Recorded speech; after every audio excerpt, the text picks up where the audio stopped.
Hello, my name is Lina Galvez. I'm a member of the European Parliament, as you can see, and in the current term I have had the privilege of being elected chair of the Committee on Women's Rights and Gender Equality. It is a great honor to address you today on the occasion of the 20th anniversary of the Bulgarian Fund of Women. I would love to be there with you today, but my parliamentary activity has prevented me from being there on this occasion since there is a plenary session starting today. However, I did not want to miss the opportunity to congratulate the Bulgarian Fund for Women on 2 decades of promoting women's rights and gender equality. In the face of current challenges such as economic crisis, political and gender backlash, the rise of populism and the threats to democratic values, your work has never been more crucial.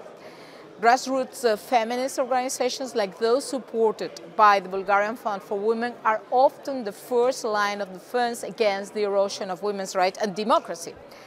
These organizations are the heartbeat of gender justice, tackling everyday inequalities, providing a platform for unheard voices, and fighting for systemic change in some of the most difficult and challenging environments. The role of the Bulgarian Fund for Women in providing this kind of investment is indispensable. As we look toward the future, as chair of the Committee on Women's Rights and Gender Equality in the European Parliament, I want to share with you the priorities of this committee on which we are going to dedicate our efforts for the coming years. One of our key priorities is to advance a robust legislative agenda to guarantee women's rights across Europe, in which we are committed to the creation of the European Charter of Women's Rights. Gender equality must also be fully integrated into European Union treaties, and that will not be so until we include sexual and reproductive rights and gender parity. We need a parity directive ensuring balanced representation in the European Union's leadership. Besides, we must continue advancing the legislative agenda that enhances women's life and opportunities, and that includes finalizing the revised Victim Rights Directive and the still pending regulation on child abuse. The European Care Strategy that we approved in the previous term should evolve into a comprehensive care deal that considers paid and unpaid work, the provision of public services, and the organization of working companies, addressing the permission, the maternity and paternity leaves, as well as the disparities in the use of time. This would allow us to move towards a dual earner, dual carer household model in which men and women at least have the real opportunity to engage equally in paid work and unpaid care. Furthermore, we need to advance on topics already treated in the previous term, such as the women's poverty, representation in STEM, or prostitution. Another priority is to incorporate the gender mainstreaming in all policies and processes, and that the newly announced gender equality strategy will be adequate to this end. Policy foresight and gender-sensitive evaluation are essential to counteract the androcentric bias in legislation and political action, and it is necessary to have gender disaggregated and sensitive statistics. Besides, health, green, demographic, and especially digital transitions, as well as foreign policy, are also priorities for the current mandate. As previously mentioned, sexual and reproductive rights, including access to contraception and legal and safe abortion, should be treated as human rights to be included in the European Union Charter of Fundamental Rights.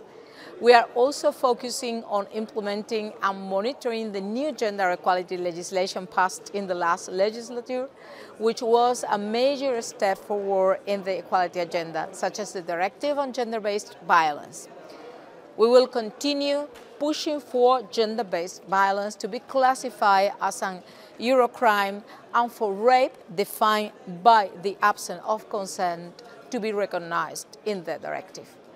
Finally, in this populist moment, the ultra-conservative mobilization against the misnamed gender ideology represents a new coordinated strategic political configuration that places anti-gender views at the forefront of the attack on democracy. This new mandate offers the opportunity to bet on a determined approach to gender equality to stop the backlash as a priority and as a fundamental pillar for democracy. In this respect, as we discuss now, the next 20, what the perfect world looks like for women, I believe our vision must be firm, inclusive, and transformative.